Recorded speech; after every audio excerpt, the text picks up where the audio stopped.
إن الحمد لله نحمده ونستعينه ونؤمن به ونتوكل عليه ونعوذ بالله من شرور أنفسنا ومن سيئات أعمالنا من يهده الله فلا مضل له ومن يضلل فلا هادي له أشهد أن لا إله إلا الله وحده لا شريك له وأشهد أن محمدا عبده ورسوله أما بعد فإن خير الحديث كتاب الله وخير الهدى هدى محمد صلى الله عليه وسلم وشر الأمور محدثتها وكل محدثة بدعة وكل بدعة ضلالة وكل ضلالة في النار.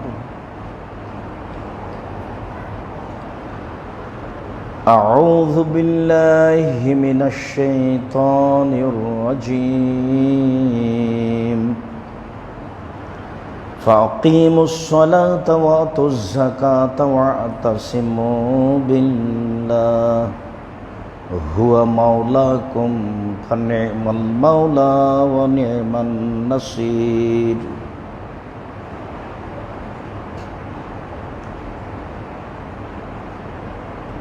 عن عبد الله بن عمر رضي الله تعالى عنه قال قال رسول الله صلى الله عليه وسلم صلاة الجماعة تفضل بصلاة الفرد ب27 درجة رواه البخاري مسلم وفي رواية ب25 درجة رواه البخاري مسلم. عن أبي هريرة رضي الله تعالى عنه قال قال رسول الله صلى الله عليه وسلم والذي نفس بيده لقد هممت أن أأمر بحطب فيهتب وأأمر بالصلاة فيؤذن لها ثم أأمر رجلا فيؤم الناس ثم أخالف إلى رجال فلا يشهدون فأحرق عليهم بيوتهم رواه البخاري مسلم. عن أبي هريرة رضي الله تعالى عنه قال أتى النبي صلى الله عليه وسلم رجل أعمى فسأل يا رسول الله إنه ليس لقائد يقودون إلى المسجد فسأل النبي صلى الله عليه وسلم أن يرخص له فيصلي في بيته فرخص له فلما ولى دعاه فقال هل تسمع النداء قال نعم قال فأجب رواه البخاري مسلم. সম্মানিত মসজিদের মুসাল্লি, প্রশংসা আল্লাহর জন্য, শান্তি অবতীর্ণ হোক আল্লাহ রাসূলের উপর সাল্লাল্লাহু আলাইহি ওয়াসাল্লাম। আপনারা অবগত আছেন আমরা 2020 সালের করোনা ভাইরাসকে লক্ষ্য করে জামিয়া সালাফিয়া ডাঙ্গিপাড়া পোয়া রাজশাহীর বাইতুল হাম জামে মসজিদে পবিত্রতাকে সামনে রেখে ধারাবাহিকভাবে বক্তব্য দিয়ে আসছিলাম। সেই ধারাবাহিকতা বজায় রাখতে গিয়ে আজকের আলোচনা জামাতবদ্ধ সলাত, জামাতে সলাত আদায় করা সম্পর্কে গুরুত্বপূর্ণ সংক্ষিপ্ত তথ্যবহল বিবরণের চেষ্টা করব ইনশাআল্লাহ। আমরা অতীতের বিবরণের দুই একটা কথা বলতে গিয়ে বলতে পারি যে করোনা ভাইরাসকে লক্ষ্য করে আমরা যা করছি এর চেয়ে রাসূল সাল্লাল্লাহু আলাইহি সাল্লাম যা বলেছেন সেই পথ অবলম্বন করলে সবচেয়ে ভালো হবে বলে আমরা বিস্তারিত বিবরণে পেশ করেছি। তাতে আমরা বলেছি রাসূল সাল্লাল্লাহু আলাইহি সাল্লাম বেঁচে থাকার চেষ্টা করতেন জীবাণু বা বিভিন্ন কিছু থেকে পবিত্রতার মাধ্যমে। তাতে বলা হয়েছে অজু করার সময়তে কবজি পর্যন্ত হাত ধৌত করলে, কোনই পর্যন্ত হাত ধৌত করলে কবজি তো ধোয়াই পড়বে। তা আগে কবজি পর্যন্ত 3 বার ধৌত করতে হচ্ছে কেন? একটু পরে তো কোনই পর্যন্ত যখন ধুয়ে ফেলবো তখন তো কবজি পর্যন্ত ধোয়াই পড়বে। তা আগেই কেন কবজি পর্যন্ত 3 বার ধৌত করতে হলো? তাহলে আসলে হাতটাকে উপযুক্ত হতে হবে পানি নিয়ে মুখে দেওয়ার মতো, তার মানে তাকে ধুয়ে পরিষ্কার করতে হবে, সেই হাতে পানি নিয়ে মুখে দিতে হবে। তাই আগেই হাতকে প্রস্তুত করা হলো 3 বার ধুয়ে। বলা হয়েছে পেশাব পায়খানা করার পরে আমি পবিত্রতা অবলম্বন করলাম পানি খরচ করে, এরপর হাতটাকে মাটিতে মেজে এত ভালো করে ধুইতে হবে কেন? তার মানে জীবাণুর ব্যাপার আছে, তাকে এভাবে ধুইতে হবে বলে রাসূল সাল্লাল্লাহু আলাইহি ওয়াসাল্লাম বলেন। স্বামী স্ত্রী মিলনের পরে বিশেষাঙ্গগুলি ধৌত করার পরে হাতটাকে ভালো করে মেজে নিয়ে ধুয়ে নিয়ে অজু করতে হবে, সলাতের অজু, তারপরে গোসল করতে হবে। এই সময়ে হাতটাকে মেজে ভালো করে ধুয়ে নিতে হবে, তারপরে অজু করতে হবে কেন? এইভাবে ধুয়ে না নিলে হাতটা এখনো পবিত্র উপযুক্ত হয়নি। একটা লোক মারা গেছে, তাকে গোসল দিতে হবে, গোসল দেওয়ার পরে আমাকে গোসল করতে হবে কেন? আমি কি করলাম? একজন মহিলা অপবিত্রতা থেকে, হাইজ ঋতু থেকে পবিত্র হবে 6 দিন 7 দিন পরে, তারপর তাকে গোসল করে আতর মেখে পবিত্র হতে হবে কেন? এ ব্যাপারে আমরা পবিত্রতার আলোচনায় বিস্তারিত বিবরণ পেশ করেছি। তাতে পৃথিবীর মানুষ, সব ধরনের মানুষকে রাসূল সাল্লাল্লাহু আলাইহি সাল্লামের এই পবিত্রতা দেখার জন্য আন্তরিকভাবে অনুরোধ জানিয়েছি। ঘুম থেকে উঠেই দাঁত পরিষ্কার করতে হবে কেন?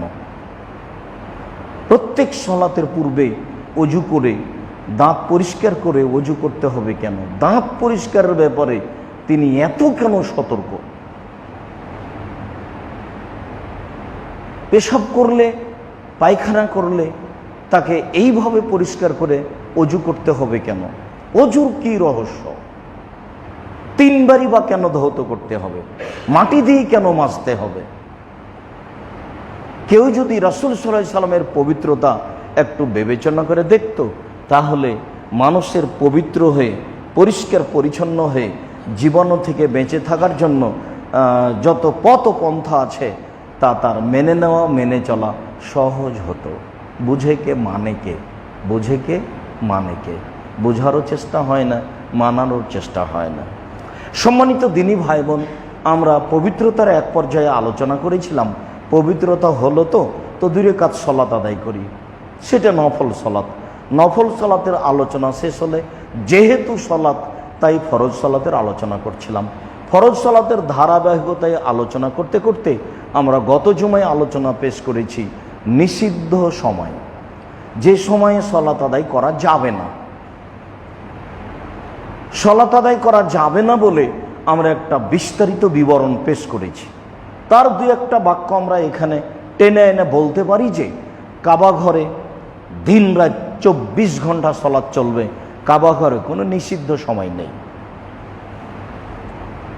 জুমার দিন সূর্য ওঠার পর থেকে নিয়ে জুমার আজান পর্যন্ত, খুতবা পর্যন্ত, আজান পর্যন্ত নিষিদ্ধ কোনো সময় নেই।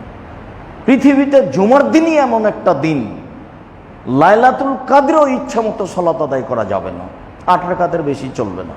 যদিও রমজান মাস অনেক অনেক অনেক দামি, যদিও রমজান মাসের শেষ দশক ইবাদতের জন্য অনেক অনেক অনেক দামি, এরপরে ইচ্ছা মতো সালাত আদায় করা যাবে না।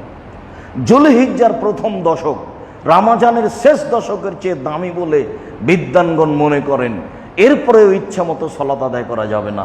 তবে জুমার দিন এমন একটা দিন, সূর্য ওঠার পর থেকে নিয়ে আজান পর্যন্ত বেহিসাব সালাত আদায় করা যাবে, যে যা পারে। কাবা ঘরে নিষিদ্ধ সময় নেই।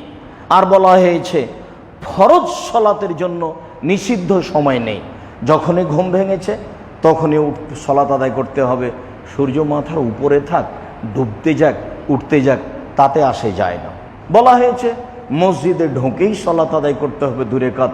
তাতে সূর্য কোথায় আছে এই বিবেচনা করার সুযোগ মানুষের কাছে নেই। মসজিদে বসতে হলে আগে অনুমতি নিয়ে নিতে হবে। অনুমতি তার আল্লাহ বলবেন না, এই সালাত আদায় করো আগে তারপরে বসো। রাসূলের মুখ দিয়ে বলে দিয়েছেন যে আগে সালাত আদায় করো তারপরে বসো। এটা হলো মসজিদে বসার অনুমতি।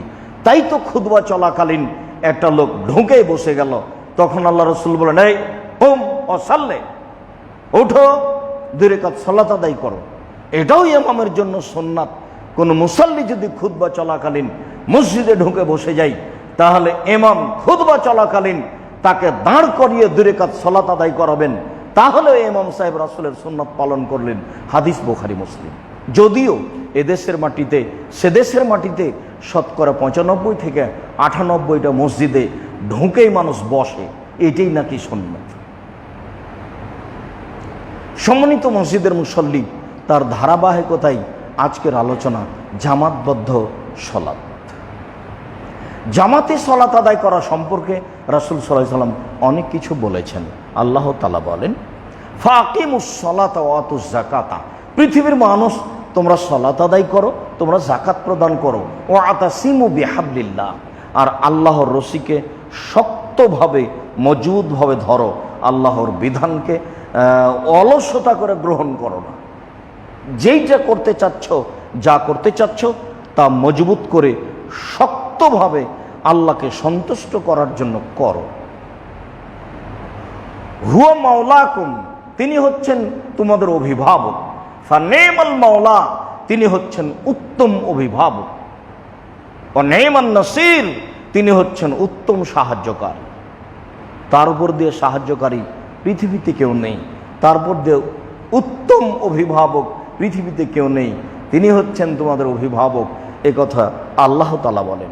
আল্লাহ তাআলা বলেন, পৃথিবীর মানুষ তোমরা সালাত আদায় করো, পৃথিবীর মানুষ তোমরা যাকাত আদায় করো, পৃথিবীর মানুষ তোমরা আল্লাহর বিধানকে শক্তভাবে ধরো।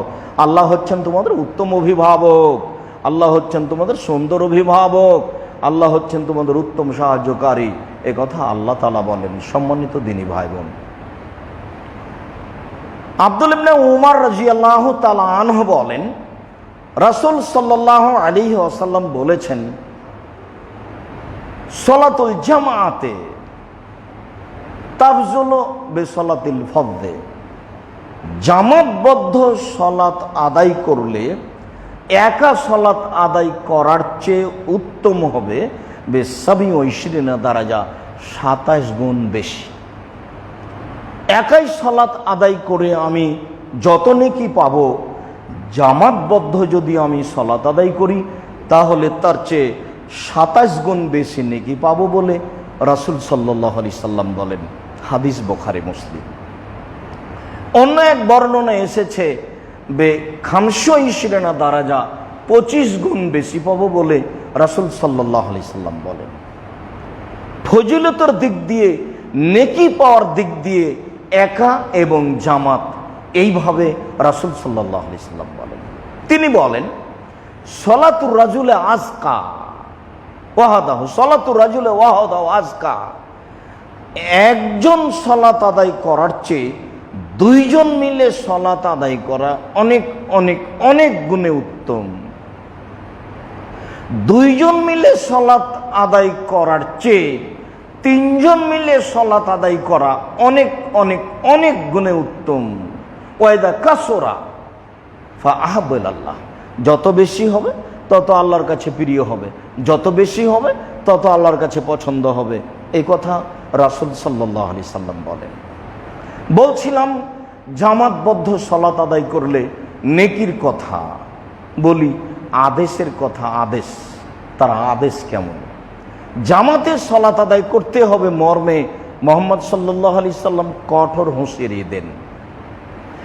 আবু হুরায়রা রাদিয়াল্লাহু তাআলা আনহু বলেন, রাসূল সাল্লাল্লাহু আলাইহি সাল্লাম একদা বললেন, ওয়াল্লাযী নাফসি বিয়াদিহি, আল্লাহর কসম, আমি মুহাম্মদ সাল্লাল্লাহু আলাইহি সাল্লাম আল্লাহর কসম করে বলছি, আল্লাহর কসম, লাকাদ হামামত, আমার ইচ্ছা হয়, আমার মন চায়, আনা আমরা বিহাতাবিন ফাইহুতাবা, যে তোমরা কাঠ খড়ি জমা করো, কাঠ খড়ি একত্রিত করা হোক। ওয়া আমরা বিসলাতে ফাই ইউআযানা লাহা, তারপরে আমি সলাতের জন্য আজান দিতে বলি, কেউ সলাতের জন্য আজান দিয়ে দিবে। সুম্মা আমরা রাজুলান ফাইয়ামুন নাসা, তারপরে একটা লোককে ইমামতি করার জন্য আদেশ করে দিই, এই খড়ি একত্রিত করো, এই সলাতের জন্য আজান দাও, এই তুমি সলাতের জন্য ইমামতি করো। সুম্মা উখালিফা ইলা রিজালিন ফালা ইয়াশহাদুনা সলাতা, তারপর আমি ওই সব বাড়ি চলে যাই যেই বাড়ির লোকজন মসজিদে আসেনি, সলাত আদায় করতে আসেনি। ফাউহাররিকা আলাইহিম বুয়ুতাহুম, ওদের সহ ওদের ঘর বাড়ি জ্বালিয়ে দিই। হাদিস বুখারী মুসলিম। কি বুঝলাম? আল্লাহর কসম, আমার ইচ্ছা হয়, মুহাম্মদ সাল্লাল্লাহু আলাইহি সাল্লাম বলছেন পৃথিবীর সবচেয়ে সম্মানী দামি মানুষ, আল্লাহর কসম আমার ইচ্ছা হয় আমি খড়ি একত্রিত করতে বলি, আমি সলাতের জন্য আজান দিতে বলি, আমি সলাতের জন্য ইমামতি একজনকে করতে বলি, তারপরে আমি চলে যাই ওই সব বাড়িগুলিতে যেসব বাড়ির লোকজন মসজিদে আসেনি, আমি ওদের বাড়ি ওদের সহ জ্বালিয়ে দিই। এটা তো সাধারণ কথা হলো না, হাদিস তো বুখারী মুসলিম। আমি আর আপনি কি বুঝলাম জামাতে সালাত আদায় করতে না যাওয়াটা কেমন অপরাধ? আমি বুঝাতে না পারলে এটা আমার অক্ষমতা। রাসূল সাল্লাল্লাহু আলাইহি ওয়াসাল্লাম ঠিকই বলেছেন, কিন্তু আমাদের অক্ষমতার জন্য বুঝাতে পারলাম না, যার কারণে মাঝে মধ্যে আমার বলা লাগে, আমার মন চায় যে আমি বলি যে আল্লাহ যদি আমাদের দিয়ে চলে তাহলে তুমি আমাদেরকে জাতির সামনে গ্রহণীয় করো, যাতে করে জাতির সামনে আমরা কথা বলতে পারি, যাতে করে জনগণ আমাদের কথা গ্রহণ করে। আর যদি আমাদের দিয়ে না চলে তাহলে এমন মানুষ নিয়ে আসো যারা এসব হাদিস জনগণের সামনে বলতে পারবে নির্দ্বিধায় এবং জনগণ মেনে চলবে। যেহেতু তুমি সৃষ্টি করেছো ইবাদতের জন্য, যেহেতু তুমি ফলাফল হিসাবে জাহান্নাম জান্নাত প্রস্তুত করেছো, তো ব্যবস্থা করে দাও। আমরা সাধারণ মানুষ জুমার খুতবা চলাকালীন তোমার কাছে জোরালো দাবি করছি, আর যদি আমাদের দিয়ে চলো তাহলে আমাদেরকে এই পজিশনে নিয়ে চলো। হাদিস তো 1450 বছর থেকে হাদিস গ্রন্থে পড়ে আছে, হাদিস তো বুখারী মুসলিম। মানুষ তো কেসা কাহিনী বলেই হাজার হাজার লক্ষ লক্ষ মানুষের সামনে খুতবা দিয়ে চলে যাচ্ছে দিন রাত। মানুষ তো জুমার দিন আসে, মুসলমান হিসাবে জুমার দিন যাওয়া লাগে, মানুষ কেমন মনে করবে সেজন্য আসে। মানুষ সাদ করে যায় ঈদের মাঠে, আর মানুষ কেমন হবে কে কি বলে তাই আসে জুমা মসজিদে। মানুষ কি আসে জুমা মসজিদে খুতবা শোনার জন্য? এইটা তো মাথায় থাকে না। রাসূল সাল্লাল্লাহু আলাইহি সাল্লাম তো মানুষকে উপদেশ দিতেন, কোরআন পড়ে খুতবা দিতেন মানুষকে বুঝানোর জন্য, শোনানোর জন্য। তা আমি জনগণকে কিছুই বললাম না, হাদিস তার স্থানে থেকে গেল, তাহলে কি হলো? তুমি তো সর্বশক্তিমান, তুমি করতে পারো, তোমার দরবারে আমরা দাবি রাখছি, তুমি আমাদের কথা গ্রহণ করো। আবু হুরায়রা রাদিয়াল্লাহু তাআলা আনহু বলেন, জান নবী সাল্লাল্লাহু আলাইহি সাল্লাম রাজুলুন আমা, আল্লাহর নবীর নিকটে একজন অন্ধ মানুষ আসলে, চোখে দেখে না, অন্ধ মানুষ এসে বলছে, আল্লাহর নবী, ইন্নাহু লাইসা লিকায়েদুন ইয়াকুদিনি ইলাল মসজিদ, আমি অন্ধ মানুষ, আমাকে মসজিদে টেনে নিয়ে যাবে এমন কোনো আমার মানুষ নেই, আমার কোনো সাহায্যকারী নেই। ফায়াসআলু রাসূলুল্লাহ সাল্লাল্লাহু আলাইহি ওয়াসাল্লাম ইরাক্ষিসা লাহু ওয়া ইউসাল্লি ফি বাইতিহি, আসলে ও বাড়িতে সালাত আদায়ের অনুমতি চাচ্ছে, যেহেতু আমি আসতে পারবো না, আমাকে নিয়ে আসার কেউ নেই, তাহলে আপনি আমাকে অনুমতি দেন, আমি বাড়িতে সালাত আদায় করি। ফামার আল্লাহ, আল্লাহ রাসূল ফারাক্কাসালাহু, তাকে অনুমতি দিয়ে দিল। আচ্ছা আচ্ছা ঠিক আছে, তোমার তো কোনো মানুষ নেই, তুমি বাড়িতেই সালাত আদায় করিও, অনুমতি দিয়ে দিলেন। ফাওয়াল্লাহ, এবার লোকটা চলে যাচ্ছে, চলে গেছে, দরজার বাহিরে এরকম চলে গেছে। ফাদাহু, আল্লাহ রাসূল বলেন, শোনো শোনো শোনো শোনো, ওকে ডেকে নিয়ে আসো, ওকে ডেকে নিয়ে আসো, ওকে ডেকে নিয়ে আসো। তো ওকে ডেকে নিয়ে আসা হলো। এবার আল্লাহ রাসূল জিজ্ঞাসা করছেন, হাল তাসমাউন নিদা, তুমি কি আজান শুনতে পাও? কাল না, জি হ্যাঁ, আমি তো আজান শুনতে পাই, আমি তো বাড়ি থেকে আজান শুনতে পাই। তখন আল্লাহ রাসূল বলছেন, ফাজিব, তাহলে মসজিদে আসতে হবে। কিভাবে আসবে এইটার আমার বিবেচনার সুযোগ নেই। কে তোমাকে নিয়ে আসবে এইটা আমার কাছে বিবেচনা করার সুযোগ নেই। তুমি কি আজান শুনতে পাও? জি শুনতে পাই। ফাজিব, তাহলে তোমাকে মসজিদে আসতে হবে। হাদিস বুখারী মুসলিম, বিবেচনা করেন তো। আমি সকল দিনী ভাই বোনকে এই হাদিস বিবেচনা করার জন্য অনুরোধ জানাচ্ছি। কি করে আমি আর আপনি বাড়িতে সালাত আদায় করিনি, পরোয়া করিনি? আমার কাছে তো জামাতের কোনো দাম নেই, সালাতেরই দাম দিতে পারি না। যারা দিই তারা বাড়িতে সালাত আদায় করি। আবার শহরে বসবাস করার সুবাদে রাত 1টা 2টা 3টায় ঘুমাই, আর 8টা 9টা 10টার সময় উঠি। ধর্ম পাগল হয়ে যায়নি, কারো চরিত্রের সাথে ধর্ম মিল খায় না। ধর্ম একজনের নীতিতে চলে, যার নাম মুহাম্মদ সাল্লাল্লাহু আলাইহি ওয়াসাল্লাম। কারো কর্ম, কারো স্বাদ, কারো মনোভাব, কারো আকাঙ্ক্ষা ইসলাম গ্রহণ করে না। ওর নিজস্ব একটা নীতি আছে, ওই নীতির উপরেই চলবে কিয়ামত পর্যন্ত। মানুষ মানুক আর না মানুক, ওর জন্য জাহান্নাম জান্নাত প্রস্তুত আছে। অন্ধ মানুষ অনুমতি পেল না বাড়িতে সালাত আদায় করার। বোঝা যাচ্ছে সব কিছু আল্লাহ রাসূলের একসাথে জানা থাকে না। প্রথমবারে তিনি বললেন ঠিক আছে যাও, তারপর যখন চলে গেল তখন ডেকে নিয়ে এসে বলছেন, আজান শুনতে পাও? প্রথমেই বলতে পারতেন আজান শুনতে পাও। যেইভাবে উপর থেকে অবগতি হয় সেইভাবে তিনি বললেন তিনি একজন মানুষ। ডেকে এনে বললেন যে হবে না, বাড়িতেই মসজিদেই সালাত আদায় করতে হবে। আব্দুল্লাহ ইবনে আব্বাস রাদিয়াল্লাহু তাআলা আনহু বলেন, রাসূল সাল্লাল্লাহু আলাইহি ওয়াসাল্লাম বলেছেন, মান সামিয়ান নিদা ফালাম ইজবুহু ফালা সালাতা লাহু ইল্লা মিন উযরিন। কোন মানুষ যদি আজান শুনতে পায়, ও যদি সালাত আদায় করতে মসজিদে না আসে, তাহলে তার সালাত হবে না জরুরি কারণ ছাড়া। স্বাভাবিকভাবে যদি মানুষ বাড়িতে সালাত আদায় করে নেয় তাহলে তার সালাত হবে না।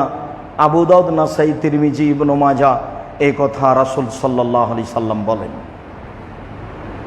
আমাদের কাছে জামাতে সালাত আদায় করার তেমন গুরুত্ব নেই, কিন্তু রাসূল সাল্লাল্লাহু আলাইহি সাল্লাম এইভাবে বলেন। আব্দুল্লাহ ইবনে ওমর রাদিয়াল্লাহু তাআলা আনহু বলেন, রাসূল সাল্লাল্লাহু আলাইহি সাল্লাম বলেছেন, ইজা কুমতুম ফিল মসজিদ ফানুদিয়া বিসসালাহ ফালা ইয়াখরুজু আহাদুকুম হাত্তা ইউসাল্লি। তোমাদের কোনো মানুষ যদি মসজিদে থাকে, আজান হয়ে যায়, সে যেন সালাত আদায় করে বাইরে না যায়। যদি সালাত আদায়ের আগে আজান হওয়ার সাথে সাথে বাইরে যায়, কথা বলছিল, গল্প করছিল, এবার আজান শুরু হয়ে গেছে বা আজানের টাইম হয়ে গেছে, তখন দেখবেন ও একটা কাজ সামনে নিয়ে বের হয়ে চলে গেল, তোমরা ধরে নিয়ে মুনাফিক। দেখবেন স্বাভাবিক বৈশিষ্ট্যে আজানের আগে সরে যাওয়ার, কেটে যাওয়ার পদ্ধতি প্রস্তুতি নেই, বা আজান হবে বা হচ্ছে এরকম সময়ে মসজিদ থেকে বের হওয়ার প্রস্তুতি নেই। রাসূল সাল্লাল্লাহু আলাইহি সাল্লাম বলছে মুনাফিক। বলছিলাম জামাতবদ্ধ সালাত আদায়ের জন্য রাসূল সাল্লাল্লাহু আলাইহি সাল্লাম এভাবে বলেন, জামাতবদ্ধ সালাত আদায় করতে হবে, এইটা জরুরি। এ কথাই ঠিক যে জামাতবদ্ধ সালাত আদায় করতে হবে, মসজিদে আসতে হবে, নেকি বেশি পাওয়া যাবে। এমন কি কোনো কারণ আছে যার কারণে মসজিদে না আসলেও চলবে? আছে, এমন কিছু কারণ আছে যে কারণে মসজিদে না আসলেও চলবে, তবে জামাতবদ্ধ সালাত আদায় করতে হবে, পৃথিবীর যেখানেই থাক না কেন। আবু দারদা রাদিয়াল্লাহু তাআলা আনহু বলেন, রাসূল সাল্লাল্লাহু আলাইহি ওয়াসাল্লাম বলেছেন, মা মিন সালাসাতিন ফি কারিয়াতিন ওয়ালা বাদবিন। যে কোনো গ্রামে, যে কোনো মাঠে, মাঠে ঘাটে, গ্রামে গঞ্জে, যে কোনো স্থানে, যে কোনো গ্রামে, যে কোনো মাঠে 3 জন একসাথে আছে। ওয়ালা ইউকামু ফীহিমিস সালাহ, তারা জামাতে সালাত আদায় করে না, ইল্লা কাদ ইস্তাহওয়াজা আলাইহি শয়তান, তাহলে বুঝতে হবে শয়তান তাদের উপরে জয়ী হয়েছে, তারা শয়তানের কথা অনুযায়ী চলছে, তাহলে বুঝতে হবে শয়তান তাদের উপরে জয়ী হয়েছে। রাসূল সাল্লাল্লাহু আলাইহি সাল্লাম বলেন, ইন্নামা ইয়াকুলু যিবু ওয়াল তাসিয়া, যে একাই থাকে তাকে শয়তান বাঘ ধরে খেয়ে নেয়। যদিও এই হাদিসের শেষ বাক্যটাই অনেকে বলতে চেয়েছে জামাতবদ্ধ জীবনযাপন করতে হবে। জামাতবদ্ধ জীবনযাপন বলতে আমি আর আপনি যেটা বুঝেছি সেটা নয়। জামাতবদ্ধ জীবনযাপন বলতে হকের উপরে থাকা একজন হলে। রাসূল সাল্লাল্লাহু আলাইহি ওয়াসাল্লাম আব্দুল্লাহ ইবনে মাসউদকে বলছেন, আল জামাতু মা তুওয়াফিকুল হাক্কা ওয়া ইন কুনতা ওয়াহাদাক, জামাত হচ্ছে ওটাই যেটা হকের উপরে আছে, তুমি যদি একাই হয় তবে। আল্লাহ তাআলা ইব্রাহিম আলাইহিস সালামকে বলছেন একাই এক জামাত, অথচ একটাই মানুষ। হকের উপরে থাকাটাই হচ্ছে জামাত। অনেকেই একসাথে আছি, সবাই ভুল পথে আছি, রাসূলের পদ্ধতিতে নেই, তবুও আমরা জামাতবদ্ধ জীবন, এই কথা রাসূল সাল্লাল্লাহু আলাইহি সাল্লাম বলেন। ইয়াদুল্লাহ আলাল জামা, আল্লাহর হাত জামাতের উপরে আছে, এই কথা ঠিক নয়, এ হাদিস গ্রহণীয় নয়। আর এইখানে যেটা বলা হয়েছে সেটা হচ্ছে জামাতবদ্ধ সালাত আদায় করতে হবে, এইটা জরুরি। সে মাঠে থাক আর বাড়িতে থাক আর পৃথিবীর যেখানেই থাক, তিনজন যদি থাকে, দুইজন যদি থাকে, তাহলে আজান দিয়ে একামত দিয়ে একসাথে সালাত আদায় করতে হবে। যদি মসজিদে যাওয়ার কোনো পরিবেশ না থাকে, তাহলে আহাল পরিবার ছেলে মেয়ে নিয়ে জামাতে সালাত আদায় করার চেষ্টা করতে হবে। ইচ্ছা মতো ও এক ঘরে এ এক ঘরে সালাত আদায় করে নিল, এইটা রাসূল সাল্লাল্লাহু আলাইহি সাল্লামের পদ্ধতি নয়। রাসূল সাল্লাল্লাহু আলাইহি সাল্লাম এক বাড়িতে গেলেন, গিয়ে বলছেন, তুমি যে আমাকে বলতে গেছিলা যে আমার বাড়িতে একটু 2 রাকাত সালাত আদায় করে দিবেন, আপনি গিয়ে একটা সালাতের জায়গা নির্ধারণ করে দিবেন। আল্লাহ রাসূল গেলেন, তখন সকাল 8টা-9টা এরকম সময়। তো তারা বলছে আগে একটু নাস্তা পানি করেন। তখন আল্লাহ রাসূল বলছেন, না না না না, সে জায়গাটা কোথায়? আইনা তুরিদান তুসাল্লি, তুমি কোথায় চাচ্ছ সালাত আদায় করার, সে জায়গা আগে দেখাও। তো বললো যে এই জায়গাটাই। আল্লাহ রাসূল আগে দাঁড়ালেন, আমি আর আমার ছোট ভাই পিছে দাঁড়ালাম, আর আমার দাদি আমাদের পিছনে একাই দাঁড়ালেন। তার মানে মহিলাদের জামাত পুরুষের সাথে হবে না, একাই হলেও। মা হলেও সাথে দাঁড়াতে পাবে না, স্ত্রী হলেও সাথে দাঁড়াতে পাবে না, পৃথিবীর কোনো মানুষের সাথে কোনো মহিলা একসাথে দাঁড়াতে পাবে না। তার প্রমাণে বুখারী মুসলিমের এই হাদিস। সম্মানিত দিনী ভাই বোন, আমি অত্র হাদিস বুখারী মুসলিম থেকে পেশ করে যেটা বলতে চেয়েছি সেটা হলো রাসূল নফল সালাত বাড়িতে গিয়ে একটা জায়গা নির্ধারণ করে জামাতবদ্ধ করছে। এই কোথায় সালাত আদায় করতে হবে? আগে খাওয়া দাওয়া করেন না, আগে কাজ। অত্র বুখারী মুসলিমের হাদিসে বোঝা যাচ্ছে কাজ আগে, খাওয়া পরে, নাস্তা পানি পরে। যে কারণে আপনার বাড়িতে আমি গেছি সেটা আগে হতে হবে, তারপরে খাওয়া। কাজের দাম সবসময় রাসূল সাল্লাল্লাহু আলাইহি ওয়াসাল্লামের কাছে আগে, কাজ আগে, খাওয়া পরে। যদিও সালাতের ব্যাপারে কিছু নিয়ম নেমে আসছে যে এই সময়ে মানুষ জামাতে না গেলেও চলে, তার 2-1টা দেখা যাচ্ছে।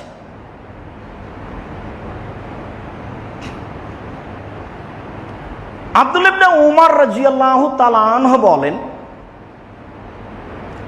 রাসূল সাল্লাল্লাহু আলাইহি ওয়াসাল্লাম ইয়ামুরু আল মুআযযিনা ইযা কানাত লাইলাতুন যাতু বারদিন ও মাতার, যখন রাত্রি হতো খুব প্রচন্ড ঠান্ডা আর বৃষ্টি, যখন খুব ঠান্ডা এবং বৃষ্টির রাত হতো, ফায়াকুল, তখন তিনি মুয়াজ্জিনকে আদেশ করতেন যে মুয়াজ্জিন বলবে, আলা সাল্লু ফির রিহালে, তোমরা বাড়িতে সালাত আদায় করো।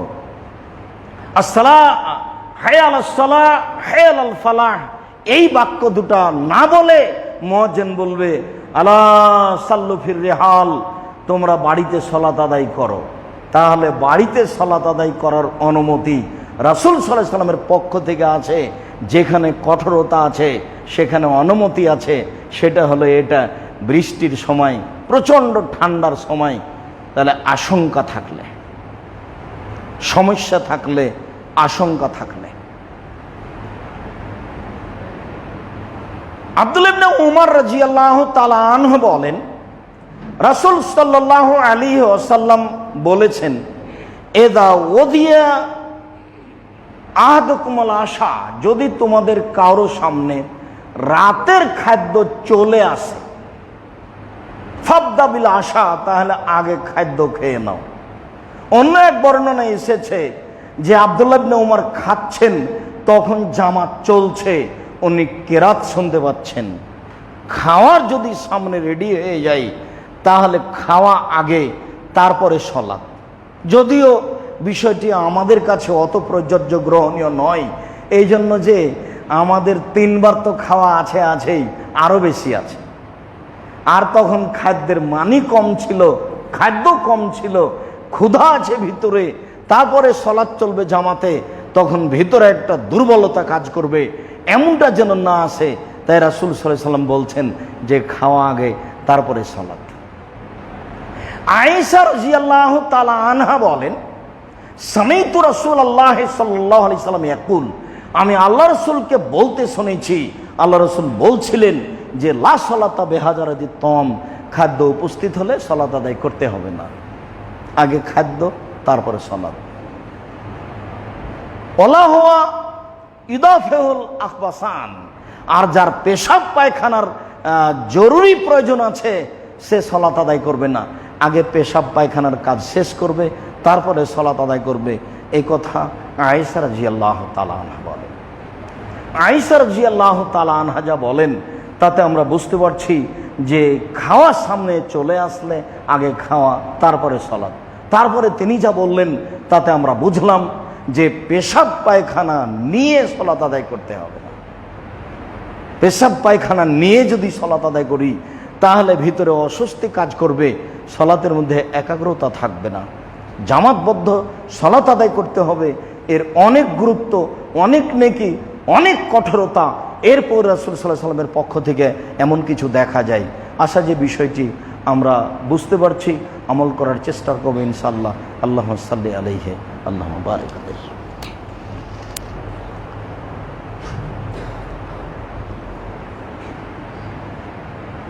আলহামদুলিল্লাহ ওয়াহদা ওয়াসসালাতু ওয়াসসালামু আলা মান লা নাবিয়্যা বা'দা।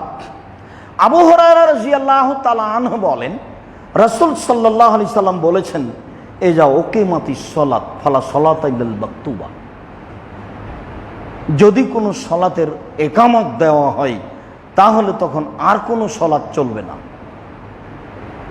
যেই সালাতের একামত দেওয়া হচ্ছে জামাতের, সেটা আপনারটা ছেড়ে দিয়ে সেইটা আরম্ভ করতে হবে। যদিও মাযহাব মানার কারণে বহু মানুষ ফজরের সালাতে দেখা যাচ্ছে ওইদিকে জামাত চলছে, আরও বারান্দার বাহিরে যে কোনো স্থানে সালাত আদায় করছে, এমন অনুমতি রাসূল সাল্লাল্লাহু আলাইহি ওয়াসাল্লামের পক্ষ থেকে নেই। একটা লোক ফজরের সালাতের পরে ফজরের সুন্নাত পড়ছে, যেটা ছুটে গেছে, তখন আল্লাহ রাসূল বলছেন যে সালাতুল ফজরের রাকাতান, সালাতুল ফজরের রাকাতান, ফজরের সালাত 2 রাকাত, ফজরের সালাত 2 রাকাত, ফজরের সালাত 2 রাকাত।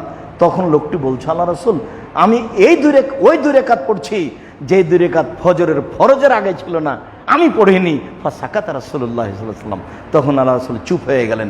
আচ্ছা ঠিক আছে, তুমি পড়ো। ফজরের সালাতের পরে কোনো সালাত চলবে না এ কথা ঠিক, আসরের সালাতের পরে কোনো সালাত চলবে না এ কথা ঠিক, তবে ফজরের সুন্নাত যদি ছুটে গিয়ে থাকে তাহলে ফরজের পরে পড়ে নিবে এ কথাও ঠিক। ফজরের সুন্নাত যদি ছুটে গিয়ে থাকে তাহলে ফরজের পরে সুন্নাত পড়ে নিবে এ কথাও ঠিক। হাদিস সহিহ, হাদিস মানতে শিখতে হবে। এমনি মানুষের কথা দিয়ে জীবন কাটিয়ে দেওয়া ঠিক হবে না। রাসূল সাল্লাল্লাহু আলাইহি সাল্লাম এভাবে বলছিলাম, যখন ফরজ সালাতের একামত দেওয়া হবে তখন আর কোনো সালাত চলবে না, একমাত্র ফরজ সালাতই আদায় করতে হবে। নিজেরটা ছেড়ে দিয়ে ফরজ সালাত একামত শুরু হয়ে গেছে, সেখানে গিয়ে সালাত আরম্ভ করতে হবে। আগে দাঁড়িয়ে যাওয়া পরে একামত, এটা চলবে না। দাঁড়িয়ে রেডি হয়ে যাওয়ার পরে একামত দিচ্ছে, তো একামত কি করবেন? এখন তো একামত ঠান্ডা হয়ে গেছে।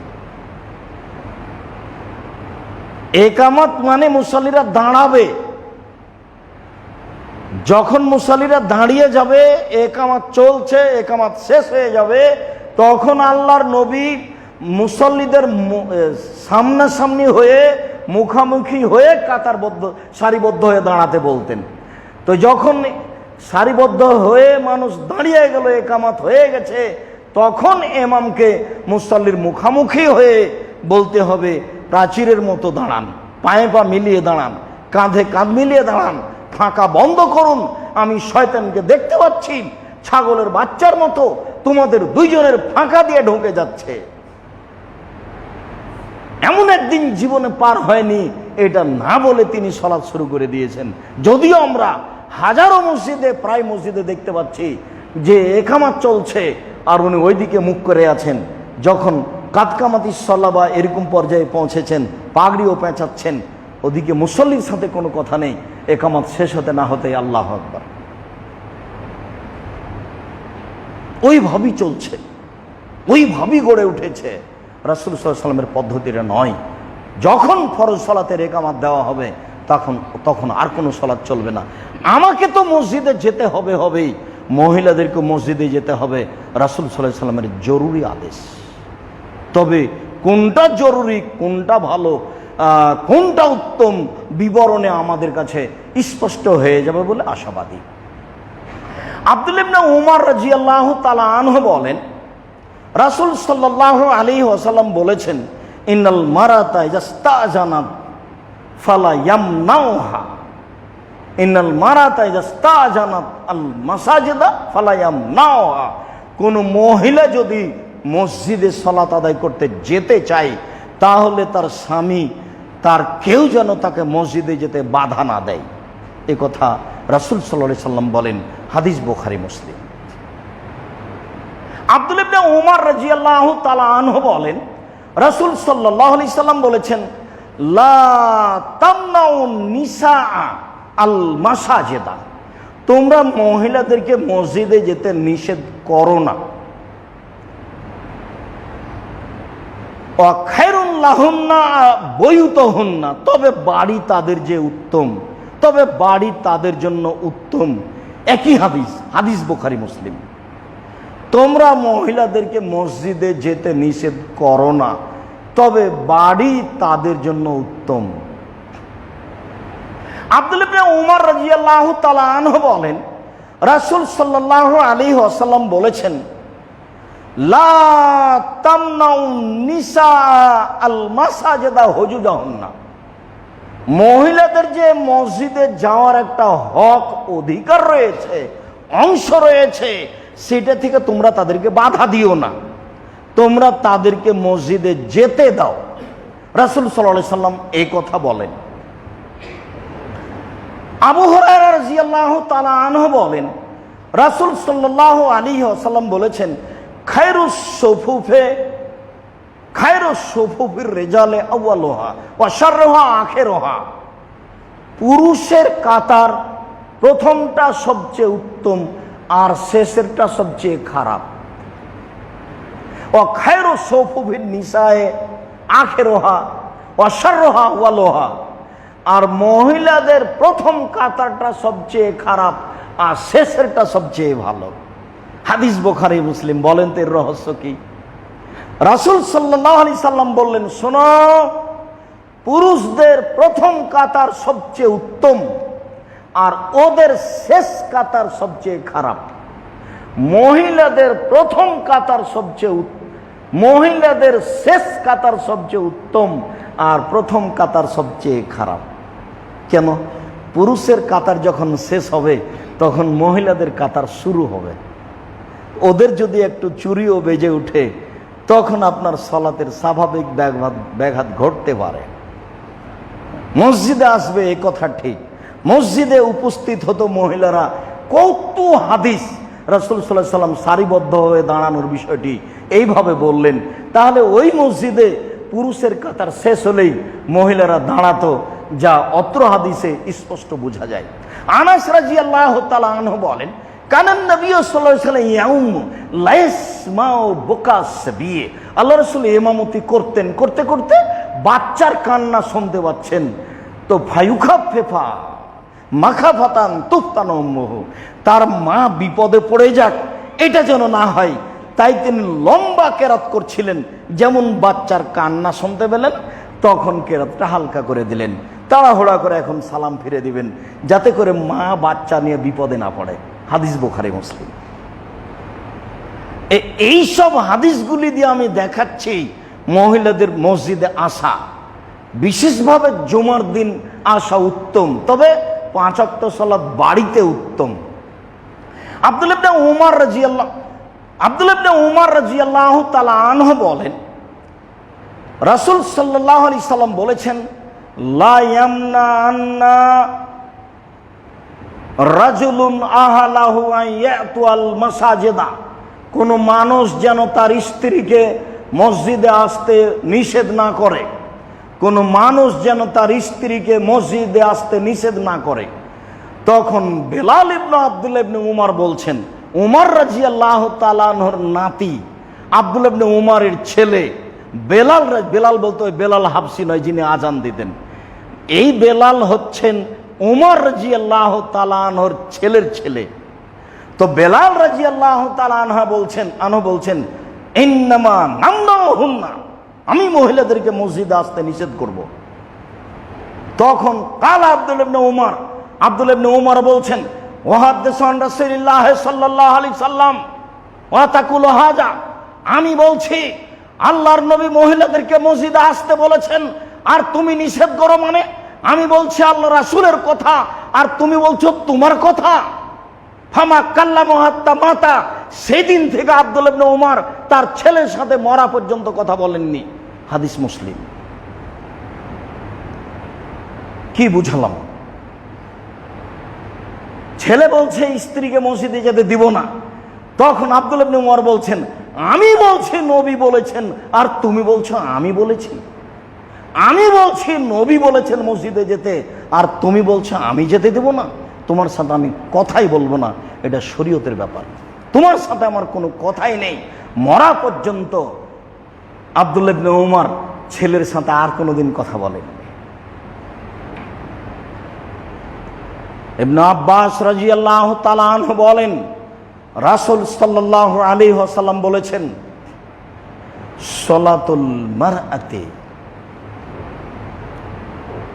আফজালু ফি বাইতিহা, সলাতুল মারআতি ফি বাইতিহা আফজালু মিন সলাতিহা ফি হুজরাতিহা, মহিলাদের বাড়িতে ঘরে সলাত আদায় করা উত্তম বারান্দায় সলাত আদায় করার চেয়ে। ওয়া সলাতুহা ফি মাখদাইহা আফজালু মিন সলাতিহা মিন বাইতিহা, মহিলাদের ঘরে সলাত আদায় করার চেয়ে ঘরের মধ্যে একটা ছোট ঘেরা জায়গায় সলাত আদায় করা উত্তম। এবার এ হাদিস সহিহ। মহিলাদের সলাত বারান্দার চেয়ে ঘরে উত্তম, ঘরের মধ্যে একটা ছোট ঘরে উত্তম স্বাভাবিক ঘরের চেয়ে। আরেকটা উম্মু আতিয়া রাদিয়াল্লাহু তাআলা আনহা বলেন, উমিরনা নুখরিজাল হুইয়াজা জাওয়াতিল খুদুরে ইলাল মুসাল্লা, আল্লাহর নবী আমাদেরকে ঋতুবতী মহিলাদেরকে যুবতী মেয়েদেরকে জোরালোভাবে আদেশ করেছেন যে সকলকে ঈদের মাঠে যেতে হবে। ইয়াসাদনাল জামাতাল মুসলিমিনা দাওয়াতাহুম, তারা মুসলমানদের জামাতে উপস্থিত হবে, তারা মুসলমানদের বক্তব্যে ইমাম বক্তব্য দিবেন, সেই বক্তব্য শোনার জন্য উপস্থিত হবে। এই ঘোষণা যখন রাসূল সাল্লাল্লাহু আলাইহি ওয়াসাল্লাম দিলেন, আমরা বললাম, আল্লাহ রাসূল, ইহদানা লাইসা লাহা মিন জিলবাব, আমাদের কিছু কিছু মহিলা আছে যার চাদর নাই, যেই চাদর গায়ে মসজিদে যেতে পারে। তখন আল্লাহর নবী বললেন, লেতুলবিসা মিন সাহিবাতিহা মিন জিলবাবা মিন জিলবাবিহা, অবশ্যই সে যেন তার বোনকে চাদর দিয়ে দেয়, সে আর একজনের চাদর নিয়ে ঈদের মাঠে যাবে। হাদিস বুখারী মুসলিম। এক সময় মানুষের জামা কাপড় পরে আত্মীয় স্বজনের বাড়ি যেত, এখন আর মানুষের সেই দিন নেই। এখন মানুষের শত শত জামা কাপড় স্বাদ করে কোনো বন্ধুর জামা গায়ে দিয়ে দেখে এটা হলো তার স্বাদ, প্রয়োজনে গায়ে দিয়েছে এমনটা কথা নয়। ওই সময় উপযুক্ত কাপড় ছিল না।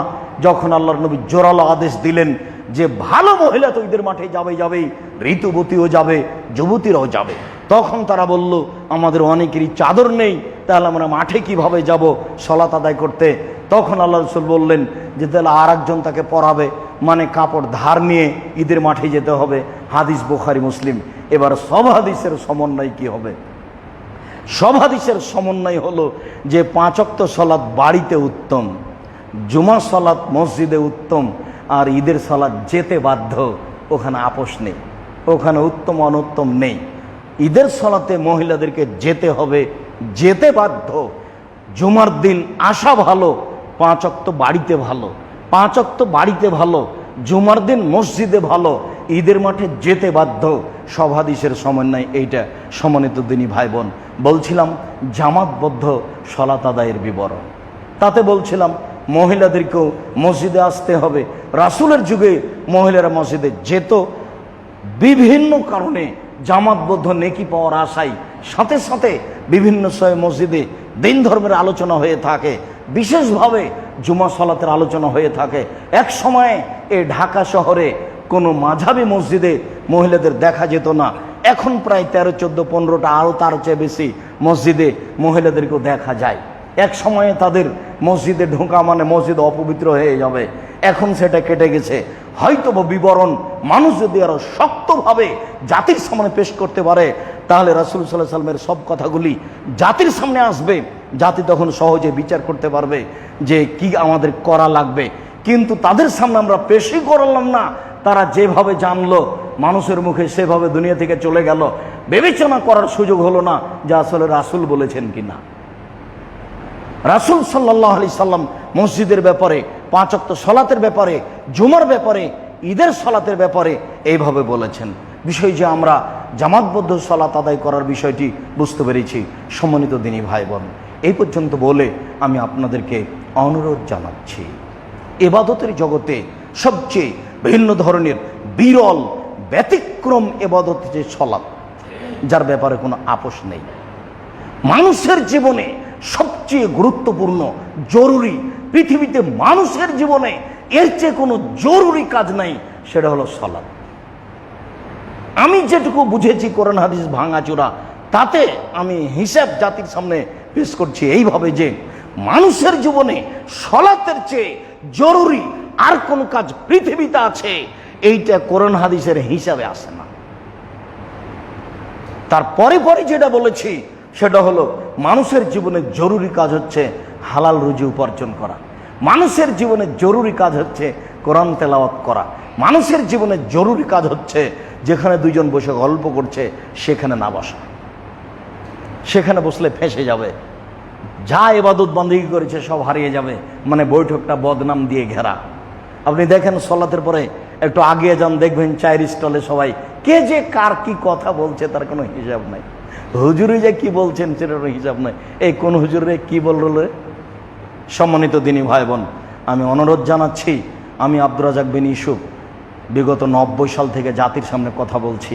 আমি আপনাকে কোনোদিন ধর্মের ব্যাপারে ফাঁকি দিয়েছি তা আমার মনে বলে না, আর আমি কোনোদিন নরম করে কথা বলেছি এটা আমার ঘটেনি। আমার দেহে সংস্থাকালীন আমি নরম করে কথা বলবো এরকম আমার প্রয়োজন নেই। রুজির তাড়নায় আমি দাওয়াত দিতে আসি, এইটা আমার প্রয়োজন হয়নি। দাওয়াতি কাজ জিম্মেদারি বলে দাওয়াত দিতে আসি, এটা আমি ভেবেছি রাসূল সাল্লাল্লাহু আলাইহি ওয়াসাল্লামের পদ্ধতিতেই দাওয়াত দেওয়ার চেষ্টা করবে। যা খাতাবা, যখন আল্লাহ রাসূল বক্তব্য দিতেন, অহমারা তাই না হু, দুই চোখ লাল হয়ে যেত, অস্তাদা গেজাবহু, রাগ তার বেশি হয়ে যেত, ওয়ালা সৌতহু, কণ্ঠ তার উঁচু হয়ে যেত, কান্ন মনজুরে যায়, যেন তিনি সৈন্যদলকে ধমক দেখাচ্ছেন, এই করতে হবে সেই করতে হবে। এটা ছিল তার বক্তব্যের গতি। হাদিস বুখারী মুসলিম। আমি অনুবাদ করলাম, এই অনুবাদ জাতি বিবেচনা করুক, তাই বলেছি কণ্ঠস্বরে বক্তব্য জায়েজ হবে না। হাজারো হুজুর দিক কণ্ঠস্বরে জায়েজ বলে, আমি আব্দুর রাজ্জাক বিন ইউসুফ আমার দেহ সংস্থাকালীন তা বলবো না। এই হাদিসের অর্থ আমাকে বুঝিয়ে দিতে হবে, তারপরে আপনি একটা এরকম বক্তব্য দিয়ে দিবেন। আবু হুরায়রা রাদিয়াল্লাহু তাআলা আনহু বলেন, রাসূল সাল্লাল্লাহু আলাইহি ওয়াসাল্লাম বলেছেন যে তোমরা বক্তব্য দিবা যখন তখন কণ্ঠস্বরে দাও, তাহলে তো হয়ে গেল।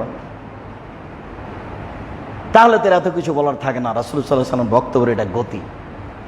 রুজির হিসাব করে আলেম ওলামাকে দিন প্রচার করতে হবে এমনটা রাসূল সাল্লাল্লাহু আলাইহি ওয়াসাল্লাম বলেননি। রুজি তো পৃথিবী সৃষ্টির 50,000 বছর আগে নির্ধারিত হয়েছে। আমি করোনায় মারা যাব কি না এটা আমার নির্ধারণ হয়েছে পৃথিবী সৃষ্টির 50,000 বছর পূর্বে। পৃথিবী সৃষ্টির 50,000 বছর পূর্বে, আদমকে সৃষ্টি করার 50,000 বছর পূর্বে আমার নির্ধারণ হয়েছে আমি করোনায় মারা যাব কিনা। পৃথিবীর কোনো মাধ্যম করোনা ঠেকাতে পারবে না। পৃথিবীর কোনো মাধ্যম সেদিন যদি লিখা হয়ে থাকে। তবে একটা মাধ্যম আছে, দোয়া করলে তাকদির পরিবর্তন হয়ে যায়। লা ইয়ারুদ্দুল কাজা ইল্লা তাকদির ইল্লা দোয়া। মানুষের ভাগ্য পরিবর্তন হয়ে যায় দোয়ার মাধ্যমে। বলছিলাম সম্মানিত দিনী ভাই বোন, ইবাদতের জগতে সবচেয়ে গুরুত্বপূর্ণ ইবাদত সালাত। বিশেষভাবে জামাতবদ্ধ সালাত আদায়ের চেষ্টা করবেন। যে কোনো মূল্যে রাসূল সুন্নাত পালন হবে, বেশি নেকি হবে, আর নিজের ভিতরে একটা ফুর্তি ভালোবাসা আসবে। ইবাদতের উপর আপনি আগ্রহী হয়ে যাবেন। আর যদি বাড়িতে থাকেন তাহলে অলসতা ধরতে ধরতে সবসময় শয়তানের অনুসরণ করা হবে, তখন মুনাফিক ভিতরের উপরে চেপে যাবে। আপনি জামাতবদ্ধ সালাত আদায়ের চেষ্টা করবেন, আল্লাহ আপনাকে তৌফিক দান করুক। আল্লাহ। এরপরে বলছি, আল্লাহ এই মসজিদের যত মুরব্বী দুনিয়া থেকে চলে গেছেন, যারা এই মসজিদকে ভালোবাসত, সাথে সাথে এলাকার যত লোকজন চলে গেছে, যত মুরব্বীরা মানুষ চলে গেছে, তুমি তাদের কবরের শাস্তি মাফ করো। তুমি তো পারো, এটা করতে পারো, তুমি এটা করো। আল্লাহ তুমি তাদের কবরের শাস্তি মাফ করে দাও।